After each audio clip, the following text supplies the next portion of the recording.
That's fire right there, for Thank you, my sure. brother. Thank you. Word up. What's something that you're thankful for right now in your life? I'm thankful for I'm thankful for an opportunity like this. People, 32 years later don't have to appreciate my music, don't have to anticipate new music, don't have to be supporting me, don't have to keep lifting me up, you know what I'm saying, giving power to my voice out here in this world. I'm grateful for that over everything. I'm blessed with a great family to keep me supported, you know what I'm saying? I'm blessed with a brother like Corey Moe who knows exactly the kind of music I need to be rapping to continue to have that connection with my core base that we've been working with again for over 30 years. And I am grateful and blessed to be in here with you, my brother. Absolutely. What's something that you learned in your life that really helps you along your journey?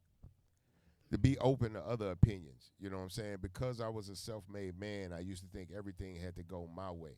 I had to be open to other people's opinions. I had to be open to other people's ideas. I had to be open to other people's voices and input. And that was something that I had to learn to make that adjustment. But once I did, things actually elevated. Taking in those inside opinions, looking at things alternatively, as opposed to the way I had been looking at things, allowed me to have a fresh perspective and approach things from a different angle and take more advantage of the opportunities in front of me, specifically with digital media and these type of platforms. You know what I'm saying? I'm an older brother, so a lot of us are getting in this digital space a little later than others. So you got to make sure you're doing your research, you're tapped in, and you got to know who you're supposed to be rocking with. Like I did my research, and I know we got to go to Atlanta and do one of these Cadillac Chronicles because that's the culture that we represent, that's the culture that we lift up, and that's the audience that we want to speak to. Absolutely. Wow. So I know we keeping it way more trail. You feel me? What is the definition of trail to you? It's about going above and beyond, you know what I'm saying, in any situation. It's very easy for me to keep it real about Corey Moe while Corey Moe in front of me. But being trill is talking good about Corey Moe when nobody else is around, when I could shit at him, but I don't. You know what I'm saying? I lift him up. I give him his respect. I give him his flowers. And I make sure that the people around me are showing him respect because if not, I can't rock with him. You know what I'm saying? So for me, it's very, very important to acknowledge the people that are supporting you and actually build it with you. I don't do this by myself. I don't get the music and then rap. I do this with Corey. We talk about what we want to do, the musical approach, the features we want to have on this album. It's a collaborative effort, and I think that's important at my age to be open to collaborating with fresh minds. You know what I'm saying? But Corey's been around for a long time as well, so I get the youth aspect of it because he's in the studio working with a lot of younger artists, so he knows exactly how things should be seen and heard, but he also knows the legacy that I represent so that we keep it in the trunk. Absolutely. So when you were coming up, it wasn't like a lot of people that was really focusing on Southern artists. So how did you stay focused in that situation? Well, I mean, look, we understood that we weren't, going to get the attention that East Coast artists got or West Coast artists got.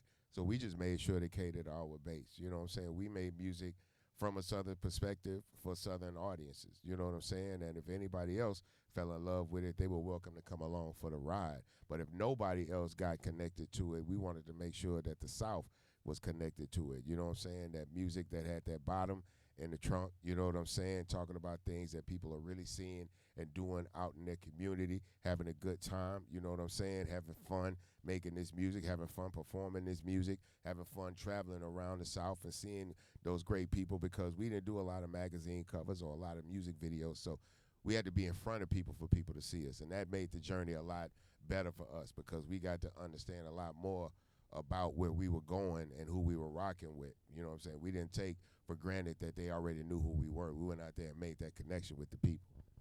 Absolutely. How do you think that you and Pimp C changed music that was coming from the South?